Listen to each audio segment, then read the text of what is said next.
찬양합니다. 주님의 나라 임하소서. 할렐루야. 주님을 찬양합니다.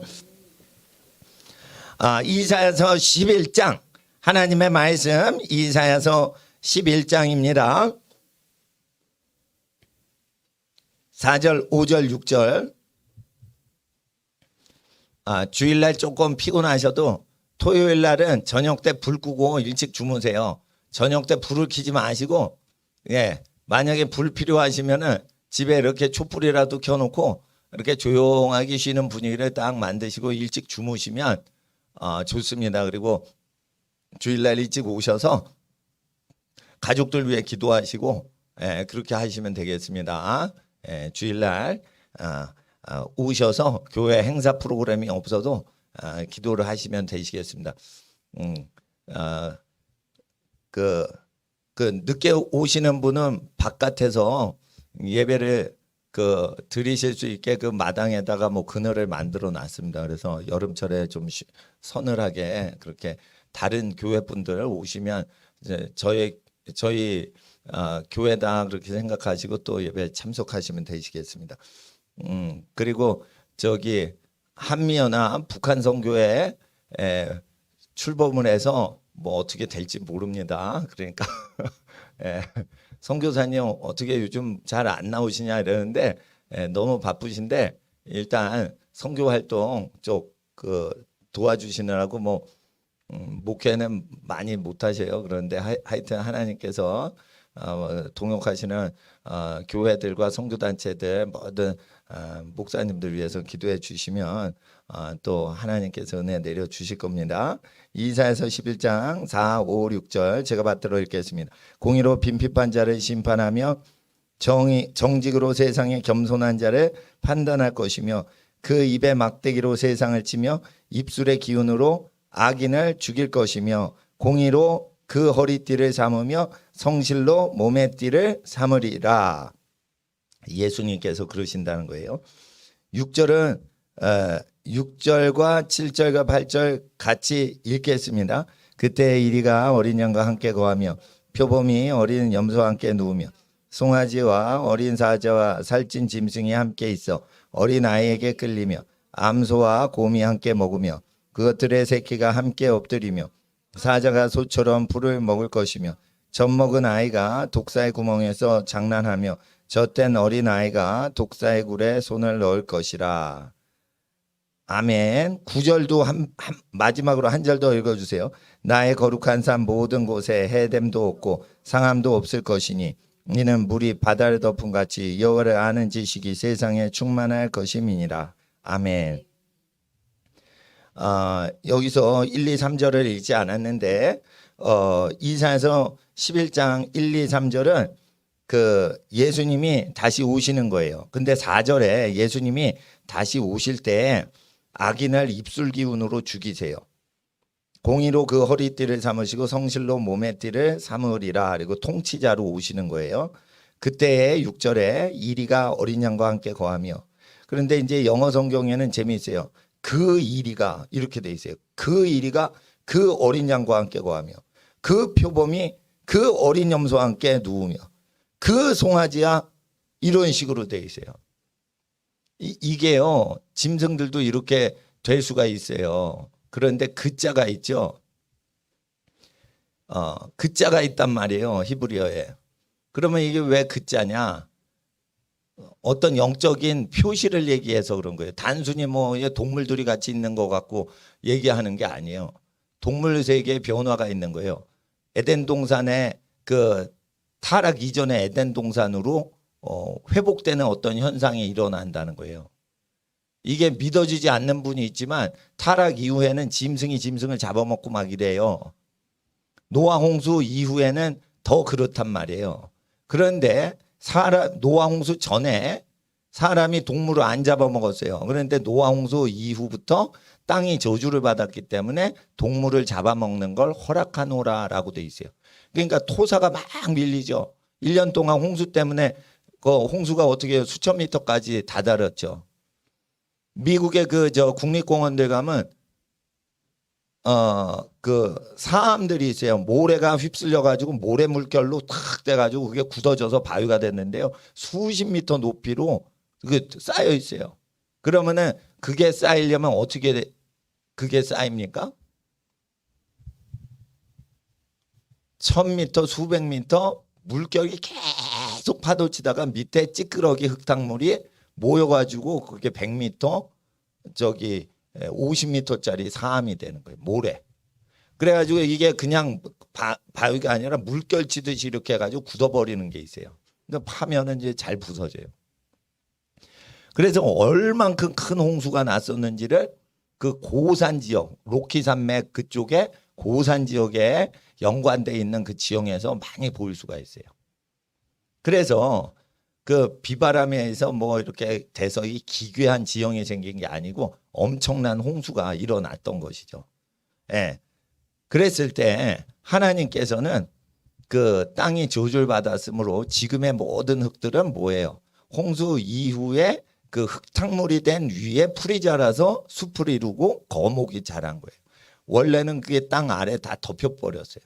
땅 아래에 다 묻혀버렸단 말이에요. 그냥 원래 그 생태계는 알 수가 없어요. 1970년대부터 석탄은 일주일 안에 몇 시간 안에 석탄이 환경만 되면 만들어진다. 석탄이 수백만 년 된 거다는 학설이 다 파괴된 게 1970년대죠. 근데 교과서는 아직도 석탄이 수백만 년 형성됐다고 뻥을 쳐요. 그래서 전 세계 학자들이 그게 틀렸다는 걸 1970년대부터 논문을 전 세계에서 발표합니다. 근데 교과서 아직도 지금 뭐예요? 50년이 지났는데 아직도 안 바뀌어요. 그러니까 그 석탄의 양, 노천탄도 있고 그 깊은 데 있는 탄도 있는데 이 석탄들은 어떻게 되냐면 공기가 밀폐된 상태에서 그 저기 하면 숯이 되죠. 숯이 되는 현상이에요. 석탄이 된단 말이에요. 장화를 어떻게 해요? 어떤 환경에 딱 두면 장화가 석탄이 돼 버려요. 가죽 장화가 어떻게 석탄이 되냐? 된단 말이에요. 괴종시계 있죠. 괴종시계. 괴종시계가 석탄으로 돼 버려요. 이해가 안 되지만 그 미국에서 석탄 발굴하는데 깊이 파는데 예? 뭐 사람이 살던 물건이 나오는 거예요. 석탄에서. 현대적인 괴종시계 이런 걸 얘기하는 게 아니고 옛날에 살던 사람들이 쓰는 물건들이 석탄에서 수십 미터 수백 미터 채굴 할 때 나온단 말이에요. 그래가지고 학자들이 이게 뭐냐 이거요. 알래스카에서 어떻게 했냐면 막 400m 파고 났는데 300m부터 400m까지 나무가 나오는 거예요. 거목이. 그럼 나무가 이거 400m에서 지하 400m에서 지하 300m까지 자란 적이 있다는 거예요. 그러면 현재 300m의 그 알래스카에 덮인 흙은 뭐예요? 위에 덮였다는 거예요. 예. 그래서 그 홍수 때 비를 말리시잖아요.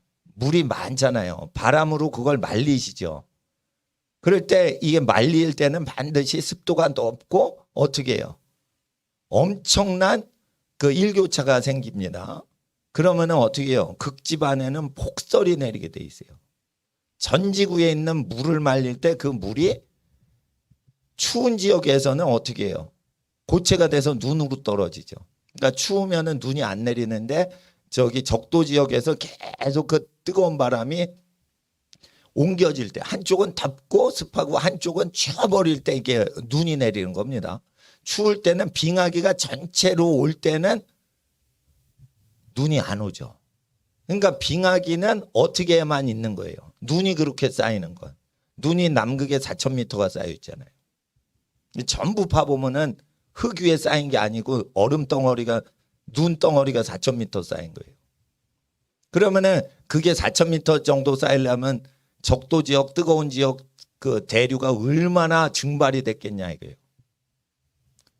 그래서 하나님이 바람으로 뜨거운 바람으로 말리시고 어떻게 해요? 뜨거운 바람으로 말리시고 뜨거운 수증기를 얼려버려서 눈 곡간창고에다 저장해 놓은 게 북극과 남극의 이게 얼음이란 말이에요. 대단합니다. 그러니까 하나님께서 그 학자들이 엉터리로 가리킬까봐 그 사람들이 쓰던 물건이 그 땅 속에서 막 발굴돼요. 그거는 이제 그 과학자들이 채굴하다가 이거 뭐냐? 그러니까 석탄은요, 나무가요 메모리 되면서 석탄화된 거예요. 나무가 석탄화가 된 거예요. 그러니까 석탄 채굴량에 보면은 현재보다 숲이 홍수 전에는 100배 이상 우거졌다는 거예요. 석탄의 양을 보면. 그러니까 석탄과 석유가 중동에 많죠. 중동 지역이 얼마나 생명체가 많이 살았으면, 예? 그렇게 많은 생명체가 갑자기 삽시간에 토사로 덮여서 죽어서 그게 석유가 된 거예요. 생명체가 그게 석유가 된 거예요. 그러니까 여러분 중동 땅은 지금 생명체가 안 살죠. 근데 홍수 전에는 어떻게 해요? 노아의 홍수 전에 중동 지역이 생명의 보고였다는 거예요. 그래가지고 그게 다 유기물이 액화가 돼가지고 동물은 석유가 되고 식물은 어떻게 해요? 석탄이 되는 거예요. 그거를 이제 과학자들이 그걸 얘기를 하는 거예요. 그러니까 석탄에서 막 저기 뭐 나오단 말이에요. 그러니까 노아 홍수가 이해가 안 되면 그 땅 속에 왜 이게 생명체가 유기물이 석유가 액화가 돼가지고 저장됐는지를 모르는 거예요. 그게 어마어마한 토사량에 그게 몰리는 거죠. 1000m, 5000m 막 이렇게 물이 차 있었기 때문에 엄청난 토사가 밀려드는 겁니다. 그러니까 밑바닥에 있는 바다 밑에 있는 토사의 속도는 100km예요. 100km. 쓰나미는 700km 비행기 속도고 그 바닷속에 있는 토사가 움직이는 속도는 시속 100km입니다. 이 흙탕물이 흐르는 덮는 속도가. 그렇게 돼 있습니다. 그래서 이거 지질학을 연구를 하면 연구할수록 20세기 초반에 지질학이 파괴가 돼 버려요, 지금. 그래서 그 지질학자들이 1980년대부터는 1950년대까지 가르쳤던 지질학으로는 설명이 안 되니까 이걸 다 바꿔버려서 대격변론으로만 설명이 된다라는 것이에요. 그러니까 성경은 역사죠. 실제 역사였다고 예수님께서 노아의 홍수 때를 얘기하셨단 말이에요. 그러니까 실제 역사 사건인 것을 과학자들이 지금 발굴하고 있는 거예요. 예. 근데 이제 미국의 과학자들은 기존의 교과서랑 충돌이 돼도 발표를 해요. 근데 우리나라는 그걸 사회가 조그맣기 때문에 민주주의로 그걸 하는 게 안 되기 때문에 먹고 사는 벌이가 딱 고정이 돼 있기 때문에 그걸 발표를 잘 못해요. 여러분 예수님께서요 노아 홍수 심판 때보다 더 큰 심판이 오는데 물로 심판 안 하시고 불로 심판하시는 거예요. 그럴 때 1절 보세요. 이새의 줄기에서 한 싹씩 나고 그 뿌리에서 한 가지가 나서 결실할 것이요. 이새의 후손 중에 한 싹씩 나요. 다윗의 아버지 이새의 후손 중에 예수 그리스도를 얘기하는 것이고 이새의 뿌리에서 한 싹씩 한 가지가 나죠. 그러니까 이새라는 인물의 근원에서 한 가지가 난다는 거예요. 그러면 이새의 근원인 뿌리에서 한 가지는 누구예요? 예수님이다 이거예요. 이새를 창조하신 이가 이새의 뿌리라 이거예요. 하나님으로부터 한 가지가 나서 하나님의 아들이 이 땅에 오신다는 거예요. 2절 그러니까 1절의 주인공은 예수님이에요. 다윗의 자손으로부터 오시고 다윗 집안으로 오시는데 2절을 읽어주세요. 시작. 여호와의 신 곧 지혜와 총명의 신이요 모략과 재능의 신이요 지식과 여호와를 경외하는 신이 그 위에 강림하시리니 여호와의 신은 곧 하나님의 영이 임하시면 지혜가 일어나고 총명이 일어나며 모략과 재능이 나타나고 지식과 여호와를 경외하고 여호와를 예배하는 영이 신데 그 사람 위에 강림하신다라는 거예요. 성령을 받으면은요 지혜만 생겨요 예배만 드려요 다 해요 다 한다는 거예요. 이해를 하시겠어요? 예? 성령을 받으면 모략 작전이 없는데 작전을 짜내요. 재능, 없는 재능이 나타나요. 배운 적이 없는 게 나타나요. 성령을 받으면 어떻게 되는 거예요? 재능이 꼽힌단 말이에요. 예배를 계속 드려야 돼요. 그러니까 하나님의 영이 임하시면 재능이 계속 생겨요. 그렇게 된단 말이에요. 그리고 모략 작전이 아주 지혜로운 전략가가 된다는 거예요. 지혜와 총명이 있어서 여호와를 예배하는 민족이 전 세계 민족을 가르쳐요.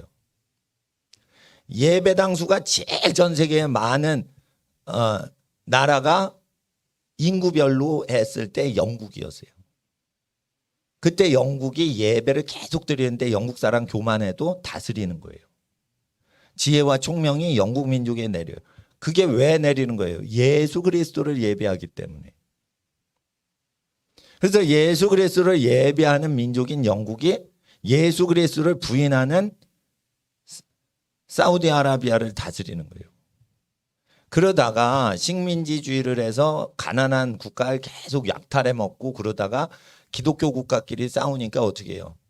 다른 국가를 약탈하지 않은 예배 드리는 나라가 있어요. 영국의 식민지였던 미국에서 농사지었던 그 나라가 인구 대비해 가지고 도시 생길 때마다 도시의 제일 중심부에 예배당 세워요. 시청 바로 건너편에 예배당 세워요.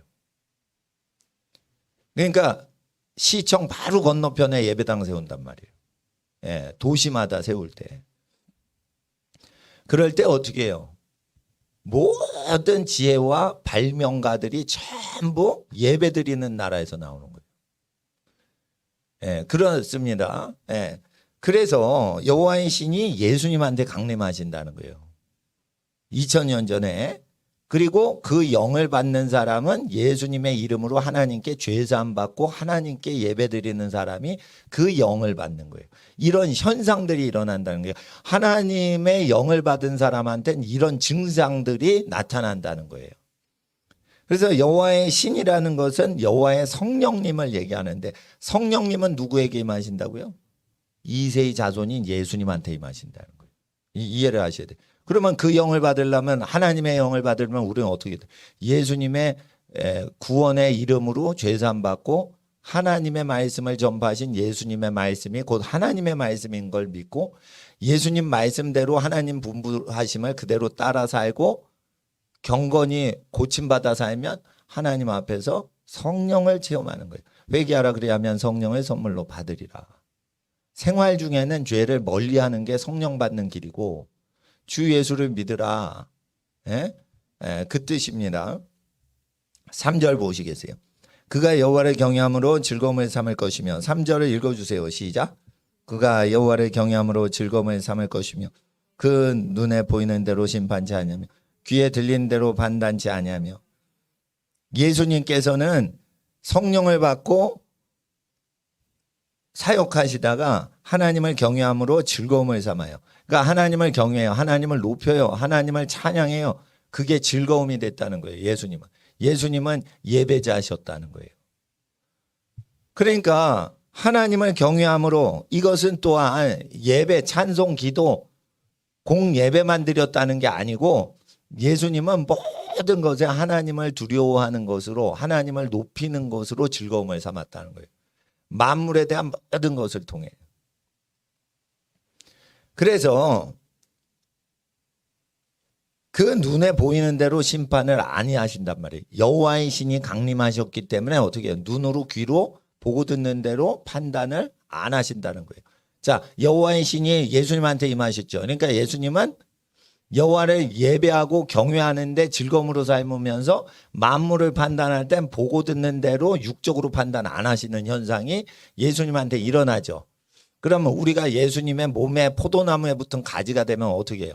그런 증세가 또한 우리에게도 나타나는 거예요. 눈에 보이는 대로 판단을 안 하는 거예요. 예. 영적으로 대한민국을요, 북한하고 달라요. 북한 사람은 공산주의에 무릎을 꿇었어요. 무신론 앞에 무릎을 꿇었어요. 근데 대한민국은 무릎 꿇지를 않았어요. 예. 그래서 하나님 앞에서 무신론은 잔인하고 나쁜 것입니다. 이렇게 얘기를 하고 양심을 더럽게 하는 게 초자연적인 하나님을 경외하지 않기 때문에 악을 도모하는 거예요. 미련한 자가 하나님이 없다 하느니라. 그러니까 무신론 국가는 어떻게 되죠? 미련하게 된다는 거예요.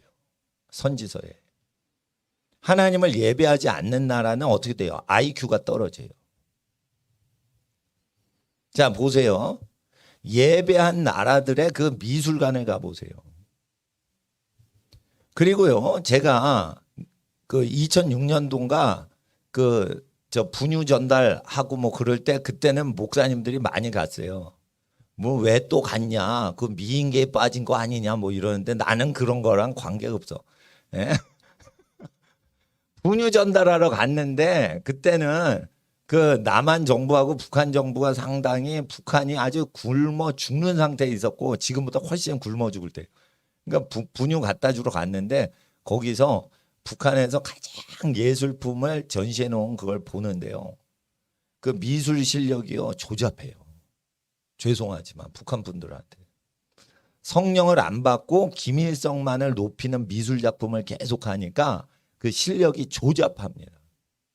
그런데 제가 프랑스에 미술관들 가는 거를 좋아했어요. 프랑스 음식 먹는 것보다 프랑스를 다시 만약 간다면 나는 미술관들을 갈 것 같아요. 박물관들. 그러면은 예수님을 찬양하던 시대에 모든 프랑스 백성이 예배드리고 모든 이탈리아 백성들이 예배드리던 시대에 그 미술가들과 화가와 조각가들에게 임하신 성령을 체험하실 수가 있어요. 인간이 빚은 거가 아니고 인간이 그린 게 아니고 이거는요 북한의 그림은 짐승이 그린 거고 프랑스나 이태리의 그 예술작은요 하나님이 만든 것 같아요.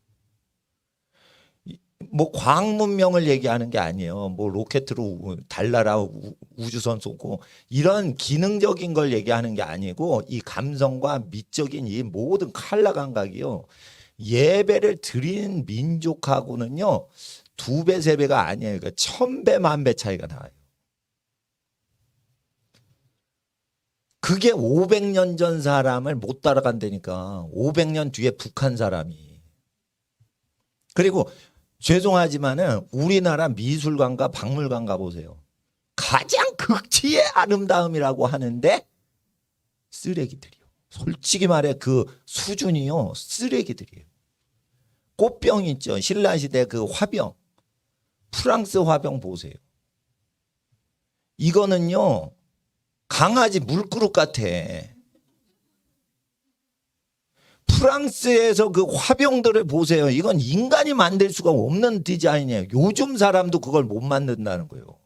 감각이. 그래서 그런 600년 전, 700년 전 화병을 계속 보고 나서 현대에서 그 감각을 전수해서 요즘 화병을 만든다는 거예요. 예배를 하면요. 그렇게 달라요. 그러니까 인간이 시간이 지나가면서 저질 존재로 됐다는 걸 미술사와 예술사를 보면 알 수 있어요. 뉴턴이요. 아무것도 안 배우고 과학기술이 없는데 미적분 다 그거라고 그걸 했어요.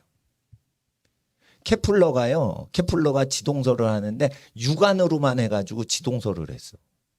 지금 사람도 우주선수하고 야 지동설이 맞다 이러죠. 케플러가요. 창조론을 믿었어요. 모든 만물을 조사를 하니까 과학자 케플러가요. 예? 그걸 알았다는 거예요. 코페르니쿠스만 그게 한 게 아니고 예. 케플러, 코페르니쿠스 이런 사람들은요. 육안으로 우주에 모든 돌아가는 걸 하니까 지구가 돌고 있는 것을 캐치해냈어요. 우주선이나 외부적인 자료를 이용한 게 아니고 자기 인간 혼자서 그걸 다 알아냈단 말이에요. 그러니까 아무것도 없는 거예요. 아무것도 없는데 지금 알고 있는 걸 그냥 수백 년 전에 알았어요. 왜 그럴까요? 예배 드려서 그래요. 예배자라 그런 거예요. 갈릴레이가 지구는 돌고 있습니다. 그러면서 하나님이 만물을 만드셨을 때 지구가 움직이도록 만드셨습니다라고 천지 만물 지으신 걸 분명히 하나님을 증거했어요. 진화론은 아니고 하나님 형상으로 사람이 지음받았다는 거예요. 예. 아직도 갈릴레이 공식대로 공부를 하는 게 있는데 하나님 앞에서 그렇게 됩니다. 파브로, 예? 그리고 파스테르 이런 과학자들 있죠. 의사, 과학자들 전부 만물을 통해서 하나님이 만물 창조하신 것을 알게 됐던 거죠. 예. 그 당대 세계 최고의 과학자들이 다 그렇습니다. 뉴턴은 하나님을 예배하고 만물을 하나님이 지으신 것을 그걸 했어요. 그러니까 뉴턴이 한 거는 해를 주질 않아. 근데 아인슈타인은 만든 게 해를 줘요. 그래서 아인슈타인이 이름이 독일어로 하나의 돌대가리, 아인슈타인. 그게 돌대가리라는 거예요. 인간의 가장 최고의 천재가 하나님께서 예선하신 거예요. 그 아인슈타인 존재를. 그러니까 네가 가장 천재냐? 역사상 가장 천재라면 그러니까 니네 인류가 죽는 방정식을 만들어 봐라. 이렇게 되는 거예요. 오히려 학교를 한다니 에디슨은요. 지금 우리가 모든 과학 문명과 발명품의 모든 원리가 에디슨한테 나왔어요. 에디슨 영사기 제작 그런 것도 에디슨이 다 했어요. 벨이 전화 만들었다는데 에디슨도 전화 비슷한 걸 만들었어요. 그러니까 에디슨이 먼저냐 벨이 먼저냐 막 싸워요. 예, 그렇게 됩니다. 그러니까 뭐냐면은 에디슨이 나오기 그 전에요. 미국의 대각성 운동, 회계 운동이 일어나요.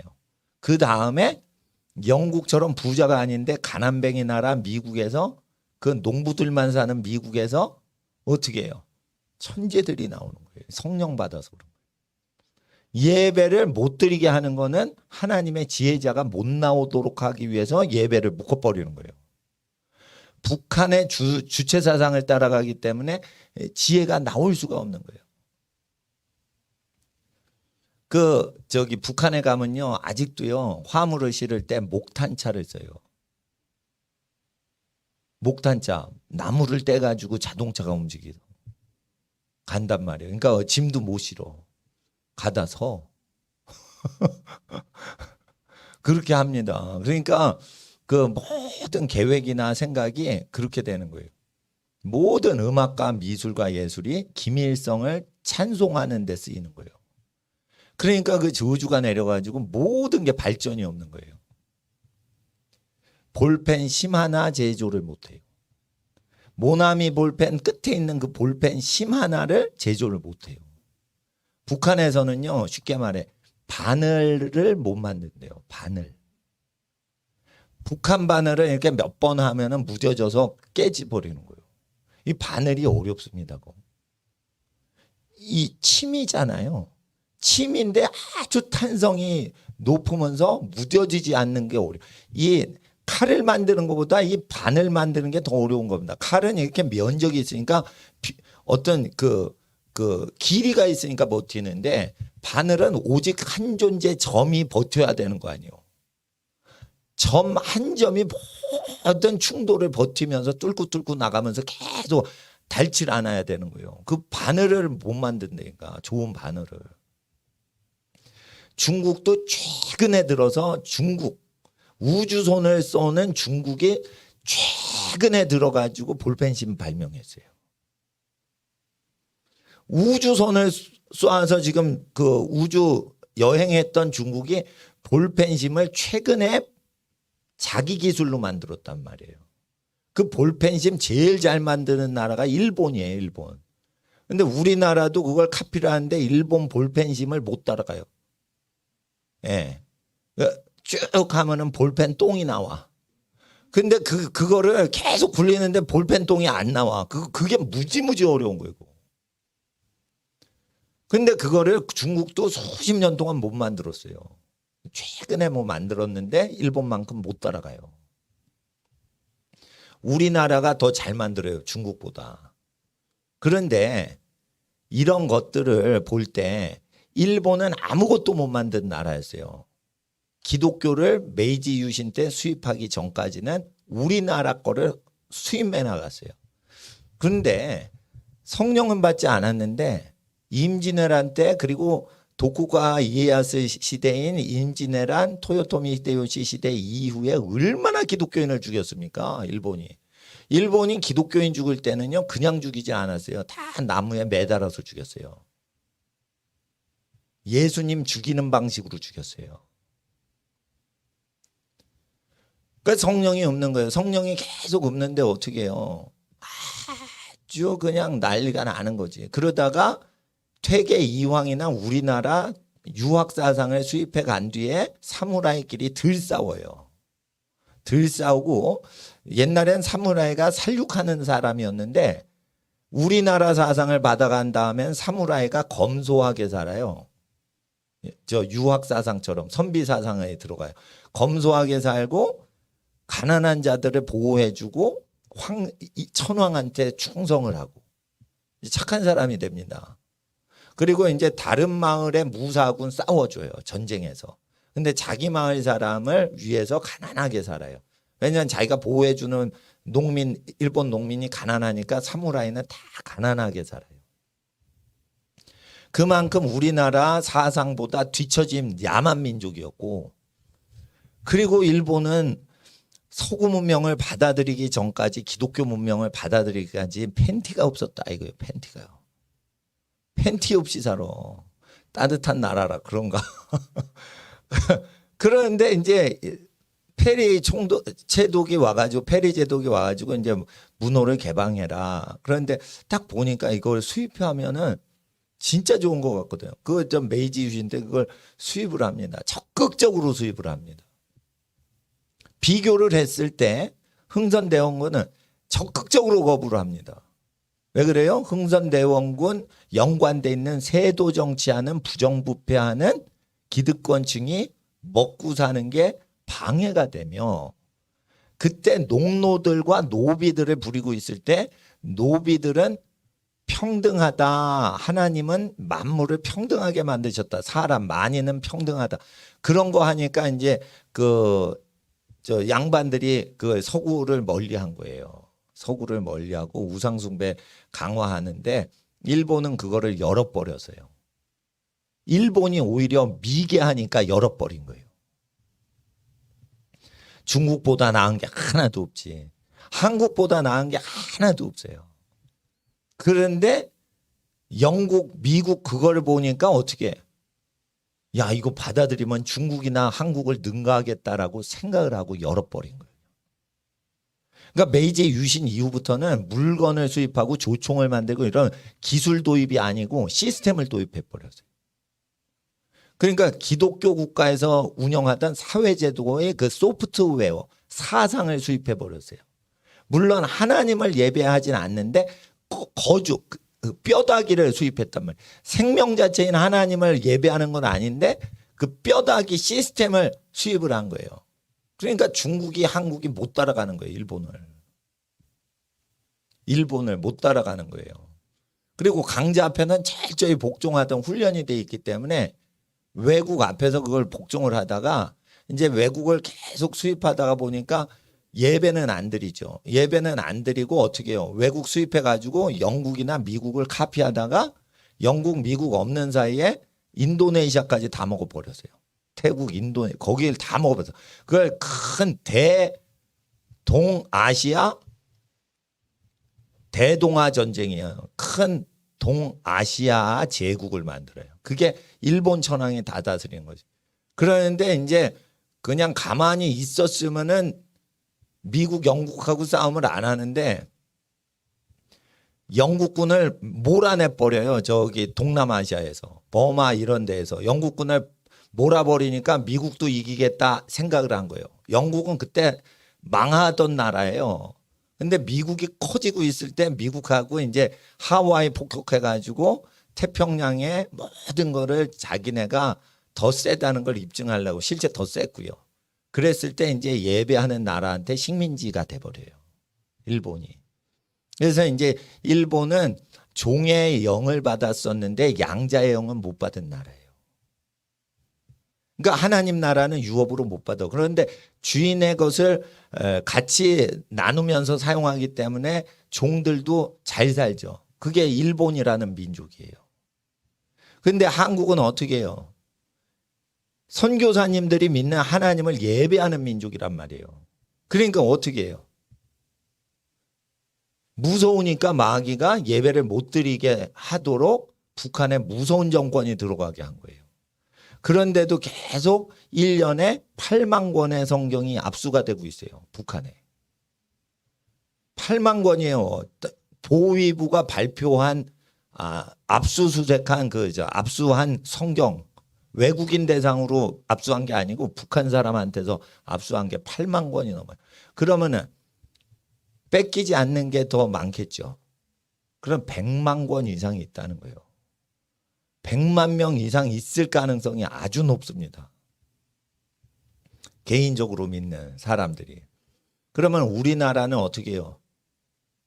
하나님이 복을 주신 나라가 돼요. 이게 지금 상황으로 보시면 안 돼요. 눈으로 보고 귀로 들리는 대로 지금 판단하면 안 돼요. 우리 민족이 대단한 민족이 됩니다, 앞으로. 예. 그러기 때문에요, 여러분, 영국을 쓰셨고 미국을 쓰셨는데 한국 민족을 쓰신단 말이에요. 근데 다 온전하지 않아도 돼요. 10%만 깨어 있어도 그 민족을 쓰시는 거예요. 10%, 국민의 10%만 깨어 있어도. 여러분 친척 중에 여러분이 10% 안에만 들어가서 완전히 하나님의 기쁨이 되어드리죠. 그러면은 우리 민족이 모든 것을 다 한단 말이에요. 바다가 10%가 소금이 아니에요. 근데도 썩질 않아요. 하나님께서는 그와 같이 예수님에게 영을 내리사 그렇게 역사하시는데요.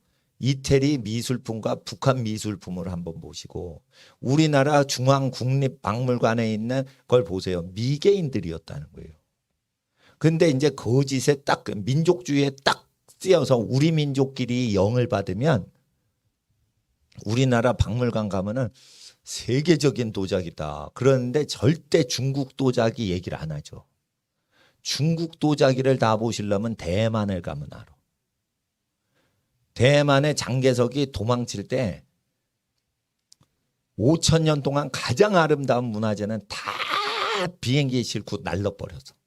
그러니까 대만에 가야 5,000년 동안 중국 문화재를 볼 수 있는데 대만에 있는 중국 문화재를 딱 보면은 경주, 신라, 조선, 고려, 도자기 안 보게 돼요.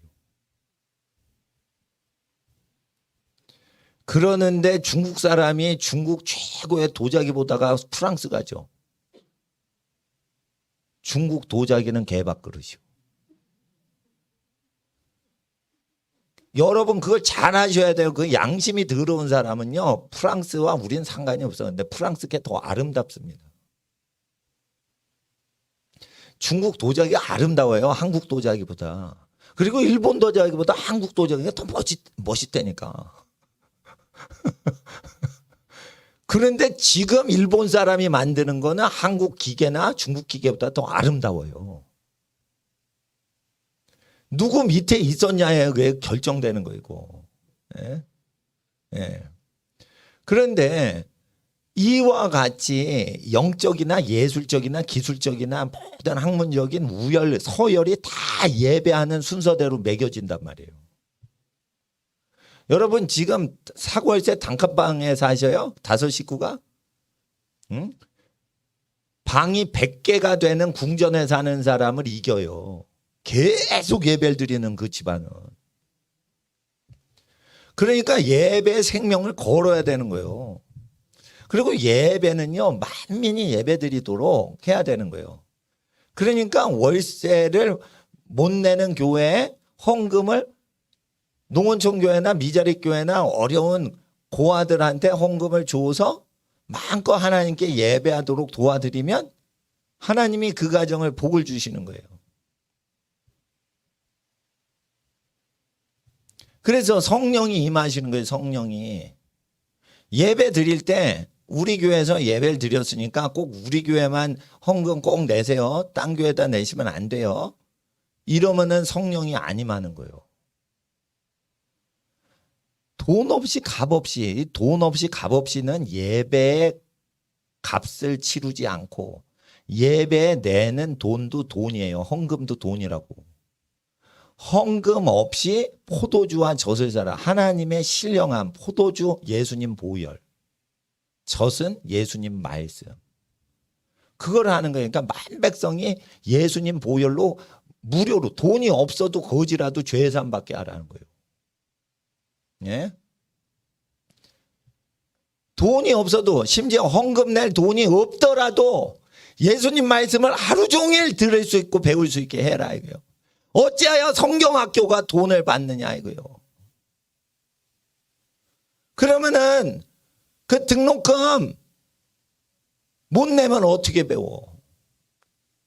그러니까 우리는 돈 내고 배우더라도 가르칠 때는 돈 받지 말자 이거요.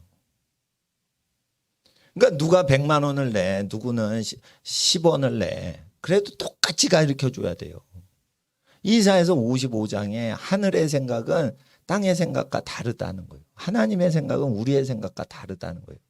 그래서 하나님께 나아가기 위해서는 돈 없이 값 없이 하나님께 나아갈 수 있게 하자 이거예요. 이사야 55장이에요. 그게 어디에 또 나오냐?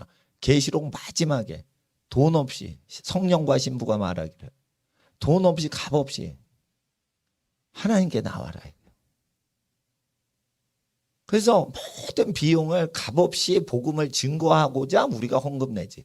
내가 성령 받고 내가 찬송 배우고 내가 성경 공부하려고 돈을 내면 그게 교회가 장사하는 업체가 돼버리는 거예요.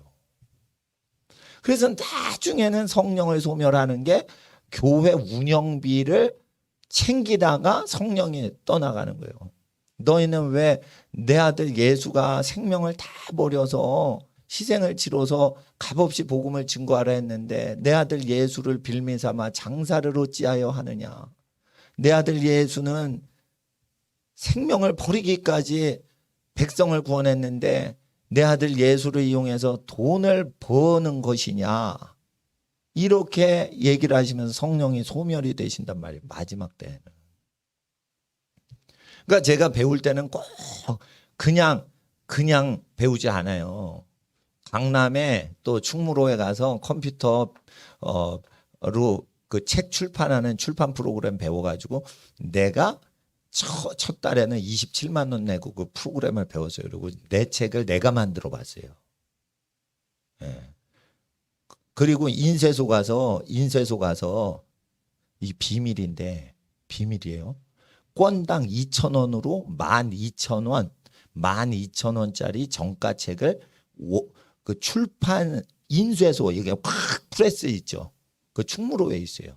근데 거기 가니까 건당 2,000원씩 제일 싸게 해주신다는 거야. 나랑 같은 학원 다닌 인쇄소 사장님. 그분도 왜 그 출판 그 프로그램 컴퓨터 배우고 왜 나도 배워? 나는 목사니까 이거 돈이 없으니까 내가 만들어야지 돈이 안 되니까 배우러 왔고 그분은 인쇄소 찍어내는데 출판까지 하면 그 코스트 비용이 회사가 절약이 되면서 영업이익이 생기니까 그분이 오셔서 배운 거예요. 한 선생님한테. 그래서 제일 싸게 하는데 알려 주시더라고요. 원장 선생님이. 그러니까 이 건당 난 2,000원까지 내려고 봤어. 왜 이걸 낮춰야 되냐? 내 책 그냥 무료로 주기 위해서는 원가를 난 낮춰야 돼. 예를 들어 한 권이 인쇄소에서 10,000원이 들었어. 그러면 이걸 한 권 손님 받을 때 내 책인데 한번 선물로 받으세요. 그러면 10,000원씩 줘야 돼. 한 권이 10,000원 들었어. 근데 내가 2,000원까지 낮췄잖아요. 제 학원 동기생, 졸업 동기생이시 사장님 2,000원에 찍어줬다니까. 그러니까 나는 한 권 주면 여러분한테 2,000원짜리 그냥 주는 거예요. 근데 거기에 12,000원이라고 돼 있죠. 내가 왜 12,000원이라고 정가를 내가 정했냐. 그 표지도 12,000원 그것도 내가 폰트를 찍어가지고 내가 만든 거예요. 돈이 없어가지고. 출판사에 맡기면 돈이 비싸요. 그러니까 내가 노트북 갖고 이렇게 했단 말이에요. 그래서 12,000원, 15,000원 그거 누가 정했어? 내가 정한 거야. 왜 그러냐면 거스름 12,000원이잖아. 그럴 때 내가 12,000원에 그거 팔겠어요? 귀찮게. 목사인데 싸게 줘야지. 그러니까 팔아도 10,000원에 팔고 2,000원 할인. 이렇게 할 수 있게 하려고 서점에 파는 거랑 어떻게 나한테 온 사람하고 똑같이 내라고 그래. 근데 왜 10,000원에 그럼 할인을 해서 2,000원 할인해줘. 거스름이 필요 없잖아. 10,000원이면 종이 한 장으로 그냥 배춧잎 한 장으로 되잖아. 그러는데 그럼 10,000원이 한 권에 떨어져요. 그러면 난 10,000원씩 그 선교 헌금으로 보내드리는 거예요. 근데 책판 돈 혹시나 수입 들어오면 내가 다 한 권당 10,000원씩 다 선교비로 교회 그 저기 운영비로 다 썼어요. 내가 그 뭐 그거 갖고 뭐 하지 않았습니다. 그래서 하나님께 한 권당 10,000원씩 헌금하려고. 그리고 이제 드리면은 싸게 드리면은 이제 즐겁게 많이 나눠드리고 무료로 나눠드리니까 선교사님 목사님들 뭐 저 돈 없는 학생들한테 그냥 내가 주거든요. 그렇게 하는 겁니다. 하여튼 뭐 얘기하다 보니까 이제 출판 얘기가 나왔는데, 예, 모든 것을 나는 값을 치러요. 그리고는 그 제가 저 배우자마자 출판 프로그램 하는 거를 교인들이나 그 미자리 교회 목사님들 모시고는 내가 무료로 이렇게 프로그램을 다 가르쳐 줬어요. 27만 원 주고 배운 다음에 어떻게 내가 가르쳐 줄 때 30명인가 정도를 무료로 가르쳐 준 거예요. 그래가지고 거기서 신학교 적자 운영하는 신학교가 1,000 몇백만 원 마이너스였는데 그걸 나한테 무료로 배워서 신학교에서 자원봉사자가 그냥 만들어 주니까 흑자가 돼버렸어요. 수천만 원. 근데 그게 수십 명이요. 그중에 내가 가르쳐준 제자가 나중에 출판해가지고 돈을 수천만 원 벌었어요. 나는 1원도 안 받아서 그 학생한테. 이래가지고 난 27만 원 투자해가지고 수천만 원씩 벌게 해준 거예요. 난 1원도 안 받았어. 그러니까 나한테 누가 와요? 성령님이 오시는 거예요. 배울 땐 꼭 대가를 치르고 가르칠 땐 난 무료로 해요. 왜요? 난 자본주의에 살지 않거든. 자본주의 속에서 예수의 나라를 살거든. 내가 27만 원 드리고 배웠죠. 그러니까 내가 27만 원은 받아야겠어. 그러면 자본주의에 따라가니까 성령님이 강하게 임하지 않는 거예요. 예.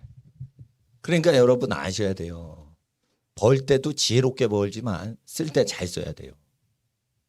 그러니까 남편분이 열심히 벌어도 부인이 지혜롭고 덕스럽게 쓰질 않으면 남편분이 복을 못 받아. 남편분이 신앙이 없어도 부인이 신앙이 많아서 그걸 지혜롭게 잘 살림을 하면은 남편의 죄를 용서해 주세요. 그래서 술 먹고 담배 피고 하는데도 그 남편의 이름이 나발이라. 불량배요. 근데 그 아내 이름은 아비가일인데 지혜로운 여인이에요. 나발이 왜 이렇게 부자죠? 아비가일 때문에 부자인 거예요. 여러분 그걸 잘 아셔야 돼요. 그러니까 자기가 부자인 것 같은데 사실은 그 집안에 의로운 백성이 한 명이 있어서 부가 몰려오고 있는 거예요. 이거 잘 아셔야 되고 부의 원리. 그런데 여러분은 집안 식구 중에 나발 같은 불량배가 되지 마시고 아비가일 같은 불량배가 아닌 아비가일이 불량배가 될 뻔했습니다 지금. 아비가일 같이 유독한 현숙한 여인이 되시라 이게요. 그래서 하나님 앞에서 이 예수님의 영이 임하셨던 이태리 프랑스의 그 문화가 이게 그 야만족에게 성령이 임하니까 그렇게 아름다움이 임하는 거예요. 프랑스라는 말은 프랑크에서 왔어요. 프랑크라는 것은 뭐예요? 그 프랑크라는 거는 영어 단어에 플랭클린, 정직하게 솔직하게죠. 플랭클린이라는 뜻이 있어요. 플랑크란 건 뭐예요? 솔직하다는 뜻이죠. 근데 프랑크 민족이죠. 그럼 프랑스 민족이 프랑크 민족이었어요. 프랑크 왕국. 그러면 솔직한 민족이냐 이거예요. 아니에요. 원래 고대어가 프랑크가 도끼라는 뜻이에요. 도끼질하던 민족이 프랑크 민족이에요. 무식의 극치를 달리던 게 도끼 민족. 프랑스 민족은 원어를 계속 추적하면 도끼족을 얘기하는 거예요. 도끼밖에 몰라. 글씨도 몰라. 이거 무식한 것들이에요. 근데 성령을 받았어요. 예수님을 믿고. 가장 아름다운 예술이 펼쳐요. 가장 아름다운 그 문명이 펼쳐진 거예요. 여러분 팬티 한 장 입고 돌도끼 들고 다니던 그런 민족인데 가장 아름다운 루브르 박물관의 그 미술 작품을 보세요. 천재라 이거예요. 천재. 오르세 미술관에 딱 갔는데 밀레의 만종 다 기도하잖아요. 농사 짓고 해질 저녁에. 내가 오르세 미술관에 갔는데요. 내가 글씨를 안 읽어. 그냥 멋진 그림을 거다 탁 너무 멋있어서 탁 발걸음이 멈춰지죠. 그리고 탁 보니까 밀레라고 딱 돼 있는 거예요. 근데 교과서에 없는 유명하지 않은 그림인데 천재는 그냥 지나가다 느낌이 달라요. 아이고 프랑스 가고 싶겠네. 나는 거지 여행하면서 그거를 했습니다. 목욕을 못하면서 그걸 박물관에 침투해서 들어가려고 막 겨울이라 돈도 없고 목욕탕이 어딘지도 모르겠고 예? 예. 그런데 하여튼 교과서에 나온 그 미술품들을 보러 왔는데 천재입니다. 천재. 그러니까 사진으로 찍은 거로는 표현이 불가능한 그 미술품 앞에서 그냥 멈춰서 버려요. 나폴레옹의 대관식. 그게 프랑스 대혁명 지지자였던 자크 데비드인가? 그 사람이 찍은 건데.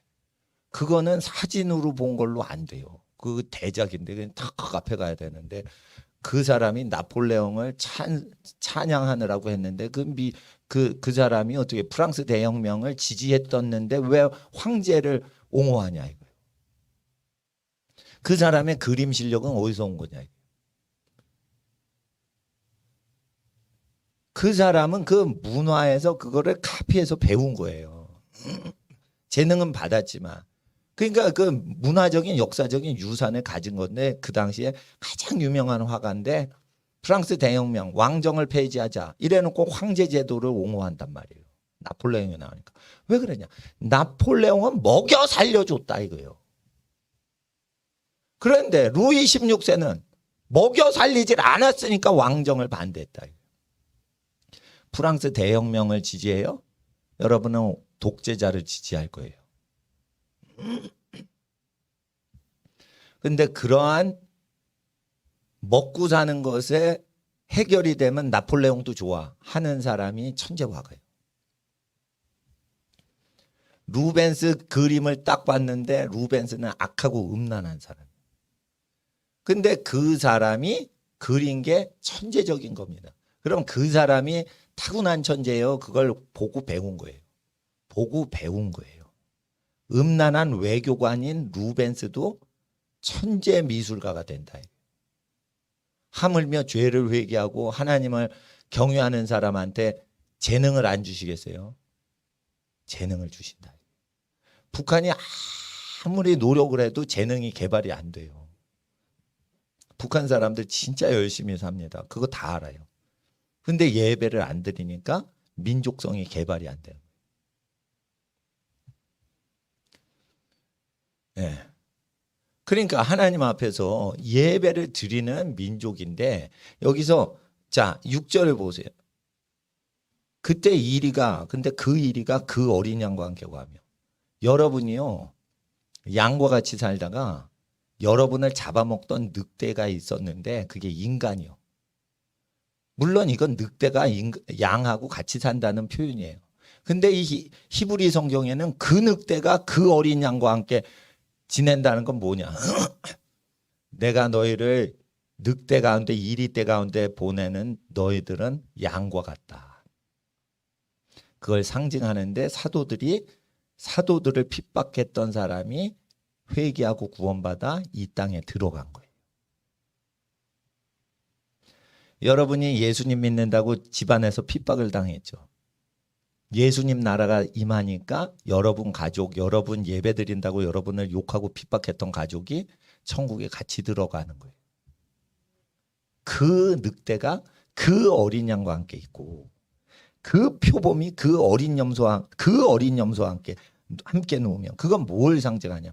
표범이 어린 염소하고 같이 지내지만 그걸 보면서 부활의 성도들이 가족끼리 표범짓했던 가족이 있었고 가족 중에 염소와 같이 희생당한 염소가 있었는데 표범과 염소가 같이 뒹구는 걸 예수님 재림한 이후에 보면서 구원받은 부활한 사람이 자기 가족이나 친구한테 미안하다. 내가 표범같이 살았다. 야, 너 희생하면서 어찌 나를 용서했었냐. 그러니까 그 표범이 그 어린 염소와 함께 거닐고 있는데, 야, 표범 같은 나 같은 포악한 인간이 염소나 양 같은 온유한 너랑 같이 천국에 들어왔으니 하나님의 아들 예수님의 은혜다. 그런 그 추억을 회복하도록 하기 위해서 이게 기록이 된 거예요. 그러니까 여러분이 고생을 해도 여러분 집안을 위해서 고생하는 거예요. 죄인일 때는 자기 죄로 인해 자기가 징계를 받으나 예수님 말씀을 믿고 이제 옳은 길로 갈 때는 여러분 집안 식구들을 위해 중보기도 하기 때문에 집안 식구가 당할 고생을 믿음이 있는 여러분이 감당토록 하시는 거예요. 그래서 나중에 가족들이 천국에 가면 예수님 은혜로 예수님의 고난을 우리가 나누어 지었던 거 고백하면서 혜택을 입은 사람이 갑자기 표범을 보면 자기라고 얘기를 하고 그렇게 되는 거예요. 부활하면 그 고백을 하는 거예요. 어찌하여 소의 입에 망을 씌우라 하였느냐. 그게 어찌 짐승에 대해서만 얘기하냐. 장로에 대해서 얘기하는 거예요. 장로에 대해서. 그러니까 출애굽기 모세의 글은 인간을 가르치는 건데 그 짐승을 보면은 인간에 대해서 아는 거예요. 나귀와 소를 같이 결의를 끌지 마라. 근데 예수님이 소 타고 예루살렘 가요? 나귀 타고 예루살렘 들어가요? 나귀 타고. 나귀는 당근을 줄 때 일을 해요. 나귀는 자기를 위해서만 먹을 것이 있을 때만 일을 해요. 그래서 자꾸만 채찍 때리고 당근 주고 채찍 때리고 당근 주고 채찍 때리고 당근 주고 계속 이렇게 이기주의 존재는 그렇게 해야만 부리는 겁니다. 예수님이 나귀 등에 올라갔죠. 소 타고 가는 게 아니에요. 뭘 상징하는 거예요? 예루살렘아 예루살렘아 너희 멸망이 왔다 이러면서 하나님을 예배하는데 니네는 나귀 짓을 한다. 니네가 먹고 살려고 하나님을 섬기는 거지. 그게 어떻게 하나님 자신을 위해서 너희가 모시고 있는 하나님 자신을 위해서 사는 거냐. 니네가 당근 얻어먹으려고 하는 거 아니냐.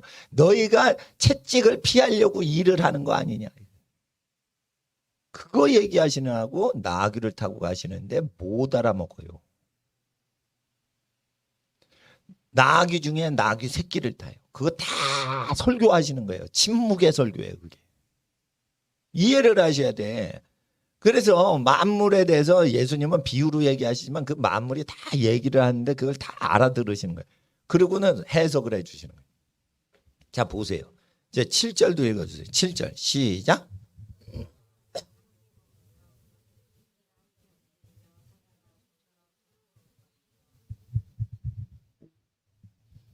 이렇게 된다니까요. 그러니까 예수님이 오시면 동물들하고 같이 살던 에덴 동산하고 똑같이 해주신다니까. 6절에 그때 예수님이 입술 기운으로 악인을 죽이시러 재림하시던 그때. 옛날에는 악인을 죽이지 않아요. 빌라도 앞에서 예수님이 예이 너 죽어라 이러면은 죽었을 거야 아마. 저주받아 죽었을 거야. 아니 무화과나무한테 저주했더니 무화과나무가 바로 죽잖아요. 예? 그럼 빌라도한테 확 욕지거리 하면 예? 빌라도가 하루 안에 예? 말라깽이가 돼서 무화과나무처럼 죽었을 거예요. 예? 근데 그 만 백성의 죄를 짊어지시나고 그 욕을 들어 먹으셔도 저주를 안 하셨다는 거예요. 그렇게 우리를 사랑하시려고 하셨는데 만약에 다른 복음 전하면 저주받을지어다 라고 선포를 하셔야 하나님의 뜻인 거예요. 여러분 또한. 그리스도 전하신 복음 외에 다른 복음 전하면 저주를 받을지어다 꼭 하셔야 돼요. 예수님의 복음이 마태복음, 마가복음, 누가, 요한이 기록했지만 그 사실은 예수님 복음이에요. 예수님 복음서, 사복음서 외에 다른 내용이 복음이고 사복음서는 변절됐다, 잘못됐다, 변질됐다 이렇게 가리켜서 독일에서 로마서는 변질이 안 된 안 된 성경이니까 로마서만 믿어라. 사복음서는 가짜 책이다라고 교회에서 가르쳤어요. 그럴 때 1차 대전 터지고 2차 대전에 다 죽죠. 그렇게 되는 거예요. 미국 사람 말 듣고 소련 사람 밑에 노예가 되는 거예요. 성경을 안 믿는 소련 사람 노예가 됐다는 걸 기억하셔야 돼요. 아시겠죠? 하나님 안 믿는 느부갓네살 밑에 노예가 된 거 이해가 되시죠? 똑같은 거예요. 현대 독일사 보시면. 그 10절에 보세요. 9절 읽어주세요. 9절 시작.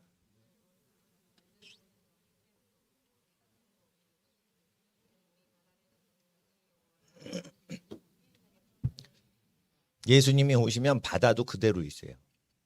하늘과 땅도 그대로 있어요. 1000년 동안 그걸 다스리시고 운영하시는 거예요. 그러니까 예수님 오시면은 새하늘과 새 땅이 바로 오는 게 아니에요. 예수님이 오시면 1000년 동안 부활한 성도와 더불어 땅에서 왕노릇 하시는 거예요. 그럴 때 부활한 성도들이 땅에서 1000년 동안 살아요. 에덴 동산에서 우리가 살지 못했기 때문에 그거를 회복시켜 주시는 거예요. 그럴 때 자 11절 그날에 주께서 다시 손을 펴사 그 남은 백성을 아수르, 애굽, 바드로스, 구스, 엘람, 시날, 하맛과 바다 섬들에서 돌아오게 하실 것이라. 그래서 바다 섬들에 있는 사람이 올 때요. 자 15절 보세요. 여호와께서 애굽 해골을 말리시고 손으로 유브라데 하수 위에 흔들어 뜨거운 바람을 일으켜서 그 하수를 쳐서 7갈래로 나눠 신 신고 건너가게 하실 것이라. 16절을 읽어주세요. 16절 시작.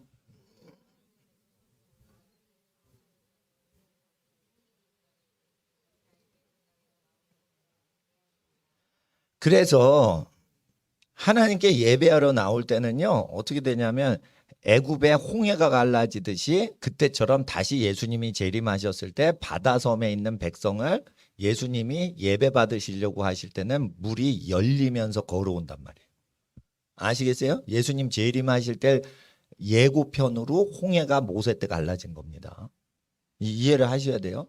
그러면은 예수님이 오시면 여러분이 부활하시면 여러분 포도원을 가져요. 그리고 다른 사람이 농사를 지은 거를 다른 사람이 못 뺏어가요. 자기 밭에서 나는 것을 먹고 즐거워해요. 그리고 그 누가 고생을 했는데 고생한 거를 고생 안 한 사람이 먹을 수가 없어요. 이해를 하셔야 돼요. 그 날에는 세금이 없어져요. 김일성이 세금을 가장 많이 걷는 나라입니다. 김일성 나라가. 근데 그런 세금이 90% 이상 세금을 걷는 그런 나라만 없어지는 게 아니에요. 10% 세금 걷는 것도 없어져요. 부가가치세도 없어져요. 그냥 일을 했니? 네 거야. 예수님은 이거 가지세요. 그런데 됐다. 가난한 자에게 준 것이 나한테 준 것이다. 그런 국가원수가 생겨요. 국가원수가 그렇게 한다고요. 그러니까 국가원수가 동네 나귀나 소 타고 다닌다니까. 왜 그래요? 가장 낮은 사람들을 돌보시려고 그렇게 사신 분이 국가를 다스리는 시대가 1000년 동안 실제 이 땅에서 이루어진다. 그때는 좁은 길 갔던 사람들이 통치자로 부활한다는 거예요. 70평생 권력에 미쳐가지고 악을 행하던 정치인은 하나도 그 반열에 못 들어가게 하죠. 교회에서 어떤 그 목사님이 자기는 무거운 거 하나도 손에 대지 않고 무거운 거 다른 사람에게 다 맡기면서 돈도 안 줘. 왜냐하면 교회는 무료 봉사니까 힘든 건 다 교인한테 맡기고 목사가 힘든 거 안 하고 그리고 임금도 안 줘. 그러면은 화 있을진저 이랬죠. 하나님 나라에서. 그러니까 천국 못 가는 경우가 생긴다는 거예요. 무료 봉사활동을 이용해 가지고 영리를 취하는 식으로 하면은 저주받아 지옥 판결 어떻게 피하느냐 이렇게 하신 게 이루어진단 말이에요. 그러니까 천국 가면은 교회에서 높았던 사람이 높은 사람이 안 돼요. 회당의 높은 자리에 앉지 말라는 거예요. 교회에서 높은 직위에 앉지 말라고 하시고 여러분 잔치집에서 높은 자리에 앉지 말라는 거예요. 얻어먹지 말라는 거예요. 꼭 누구를 식사 접대하는 자리만 가시라는 거라니까. 식사 접대할 거 아닌데 왜 가 거기를. 어떤 사람이 이런 사람이 있어요. 야 먹으러 가자 이러고 가서는 돈은 자기가 안 내. 자기가 선동해서 끌고 갔으면 얘들아 오늘 내가 김밥 한 줄 쏠게 이러고는 중학생이 끌고 갑니다. 예? 동료 중학생 동기들을 끌고 갑니다. 그러고는 갑자기 돈이 어디 갔지? 야 오늘 네가 내라. 완전히 꾼이에요 꾼. 예? 그렇게 김밥 분식집에 갔을 때 그런 식으로 하면서 지혜롭게 살더라 이거 사람들이 아주 지혜롭게 살아. 야 우리가 있지 네가 좀 싸. 어? 내가 돈 없단 말이야. 아주 지혜 있는 꾼이죠. 예, 그런데 그런 사람이 정치도 잘해. 아시겠어요? 그런 기질이 있는데 성직자가 될 수도 있는 걸로 성경에 예수님 설교에 나와요. 그러면 어떻게 그거 중학교 때 분식집 가던 습관이 목사까지 되면 잔치집에 그 상석에 앉는 거예요. 물론 생일 때는 상석에 앉으세요. 생일 파티 여러분이 주인공이면. 근데 뭐 그 중요한 날이면 모르겠는데 그런 날도 아닌데 대접받는 게 즐겁단 말이에요. 대접받는 게 즐거우면 천국에서 낮은 사람이라니까요. 여러분 집에서 그 자기 방만 정리하면요 그 학생은요 지도자가 못 돼요. 자기가 어지른 것만 정리하면 지도자가 못 돼요. 위에 어른분들 것도 그걸 해드리고 그 습관이 돼야 돼요. 자기가 활동 범위가 자기는 절제를 하면서 활동 범위가 넓어야 돼요. 그래야 천국에서 큰 자가 돼요. 섬겨야지 된단 말이죠. 그래야 70평생 섬기고 1000년 동안 왕노릇하고 영원한 세계에 왕노릇하시는 겁니다. 그런데 이 세상은 천국 법대로 안 돌아가. 이 세상의 법을 거슬러서 살 수가 있겠느냐. 이런 겁니다. 섬기면 우스워지는 거예요. 섬기면 우스워지는 거예요. 단일화해서 양보하면 우스워지는 거예요. 정치인이. 그러니까 끝에는 자기가 욕심 없습니다. 그러다 끝에는 욕심이 있어. 이런 식으로 간단 말이에요. 내세를 모르니까. 예? 그래서 그 나라에 가면 그 모든 순서가 역전이 돼버려요. 역전이 돼버려요. 그리고 천국에 가는 게 사도가 되는 것보다 어려운 거예요. 너희가 만일 회개치 아니하면 이 어린아이와 같이 되지 아니하면 결단코 너희 12사도는 천국에 못 들어간다. 그랬어요. 그러니까 하나님 앞에서 이 나라에 들어가려면 예수님을 따라야 돼요. 그래서 우리가 오늘 11장은 예수님 말씀입니다. 그리고 12장 보세요. 1절. 읽어주세요. 시작.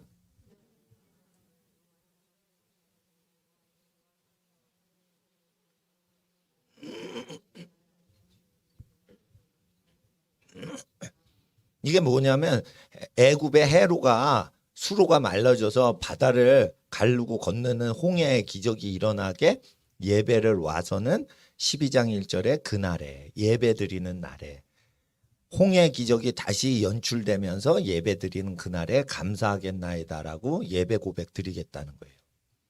11장 12장은 같은 장인데 홍해가 갈라지듯이 모든 예배를 할 때 예수님께 가는 물길이 다 열리는 이적이 일어나듯이 여호와를 아는 지식이 이 수면 위에 운행을 하셔서 물이 갈라져 버린단 말이에요.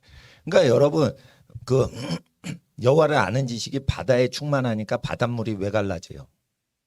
안다는 거예요. 얘 예배 드리는 사람이구나. 이 사람 어떤 사람은 물이 안다는 거예요. 그래서 물길이 확 열린다는 거예요. 옛날에는 모세만 알아봤어. 근데 그날이 되면 모세 할아버지 없어도 여러분을 알아본다는 거예요.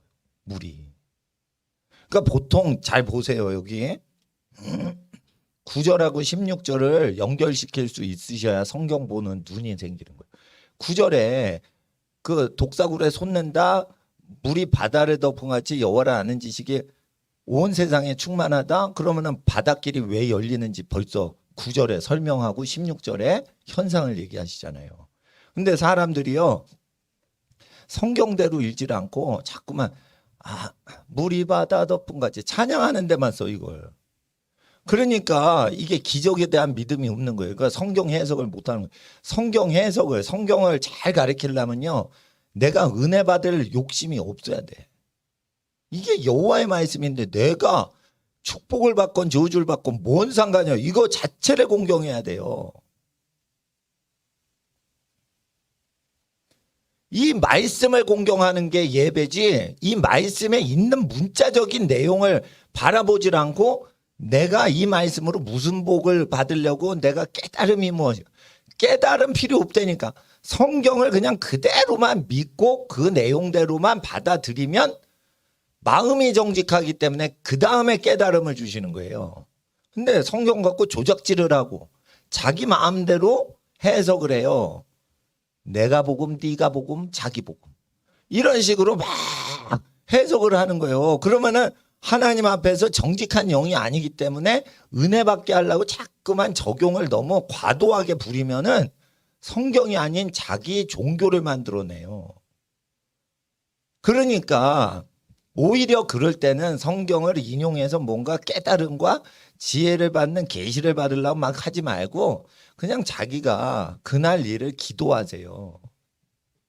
성경과 무관하게 예수님 이름으로 오늘 이사하는 날입니다. 또는 사업의 계약이 중요 계약이 성사되는 날입니다. 하나님 오늘 도와주세요. 이렇게 단순하게 기도하는 게 정직한 거지. 이사야서 11장 10절 보세요. 그날에 이새의 뿌리에 한 싹지 나서 만민의 기호로 설 것이요 그날에 열방이 그에게로 돌아오리니 그 거한 곳이 영화로우리다. 이래놓고 오늘 계약하는 날인데 영화롭겠나이다. 그게 자기 새집 이사 가는데 계약 날짜하고 이게 뭔 상관이에요. 예수님이 오셔가지고 그날에 하면 재림하셔서 그날인데. 그러니까 이런 식으로 막 갖다 붙인다고요. 그러면 어떻게 돼요? 미혹의 영을 구별을 못한다고. 그러니까 영성 운동 중에 제일 중요한 게 성경을 정직하게 읽는 거예요. 그러니까 아프리카 사람이 있던 미국 사람이 있던 한국 사람이 있던 똑같이 해석을 할 수 있게 해야 돼요. 만민이 이 내용을 똑같이 봐야 돼요. 그렇게 하셔야 돼요. 그런데 이제 한글 성경을 잘 모르시면 영어 성경 읽으셔도 되고 그래요. 그렇게 하시는 겁니다. 그리고 12장 1절 보세요. 그날에 예배 드리러 가는데 12장 1절에 11장 마지막 16절과 12장 1절 그날에 홍해 기적이 일어나는 그날에 내가 감사하겠나이다. 주님께 감사 예배 드리러 간다는 거예요. 근데 12장을 어떻게 11장하고 찢어버리냐 이거예요. 이게 12세기 때 영국과 프랑스에서 카톨릭 성직자들이 장절을 나눠버려서 카톨릭 시절에 장절을 영국과 프랑스에서 나눠버린 게 전 세계로 수출된 거예요. 왜 그러냐? 장절이 있으면 편리하거든. 그러니까 편리하니까 이렇게 나눴는데 사실은 11장, 12장은 같은 장이에요. 12장은 예배 때 우리가 예배 찬송 드리는 내용에 대한 예언이고 그리고 이제 11장은 예수님 재림에 대한 그리고 예배 드릴 때는 막 물길이 다 알아서 피하는 거예요. 그냥. 그날에 여러분 예수님 예배 드리러 가는데 한강이 여러분 앞에 있죠. 한강대교를 안 씁니다. 여러분이. 싹 그냥 건너가면 그냥 쫙 여의나루가 제일 깊은 지하철역이라며. 한강 수심보다 더 밑에 지하철역을 세웠잖아요. 여의나루라고 있어요. 예, 저기 저 여의도 북쪽에 있어요. 근데 여의도 한강다리 안 쓴단 말이에요. 여러분 졸지에 엘리야가 되는 거예요. 그냥. 요단강에 7갈지로 막 7갈래로 갈리는 거예요. 그런 식이 예표고 예수님 재림한 다음에 예수님 만나러 가면 그렇게 된다는 거예요. 왜 그래요? 여호와의 신이 예수님한테 강림하셨는데 지혜와 총명의 신이요, 모략과 재능의 신이요. 그 하나님의 기적의 영이 내리셨는데 예수님의 말하고 행하시고 생각하고 행하는 모든 것을 무장을 한 사람한테 그런 증세가 부활했을 때 일어난다는 거예요. 부활한 몸에는 어떤 증세가 일어나요? 물길이 열리는 증세가 일어나도록 사람이 부활을 한다는 거예요. 근데 부활하기 전에 그런 증세가 일어난 사람이 있어요. 엘리사는 죽어서 장사가 됐던 선지자인데 엘리사가 엘리야 선지자 옷을 딱 취해가지고 물기를 치니까 7갈래가 갈라지죠. 여러분이 부활하면은 엘리사보다 낫단 말이에요. 엘리사는 썩을 몸으로 그 사역을 한 거고 부활한 첫째 부활의 모든 거룩한 영생을 얻은 백성들은 엘리사보다도 영원히 영광을 받으면서 그걸 한다. 그때는 그래서 공간 초월 능력이 생겨요. 에덴도. 그러니까 교통 편의 시설을 따지지 않아요. 영은 뭐예요? 공간 이동하죠. 이와 같이 육체가 공간 이동하는 능력이 생겨요.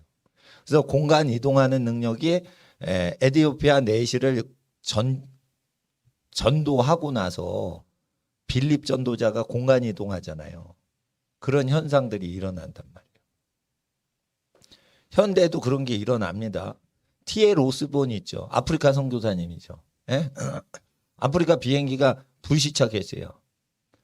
근데 저기 유명한 신유 집회자예요. 그러니까 어떻게 해요? 기도를 했어요. 그러니까 공간 이동돼 가지고 그 집회 장소에 옮기신 적이 있잖아요. 그러잖아요. 빵을 띄워 가지고 쫙 나눠주고. T.L. 오스본 목사님이 살던 동네에서 제가 살았습니다. 미국에서.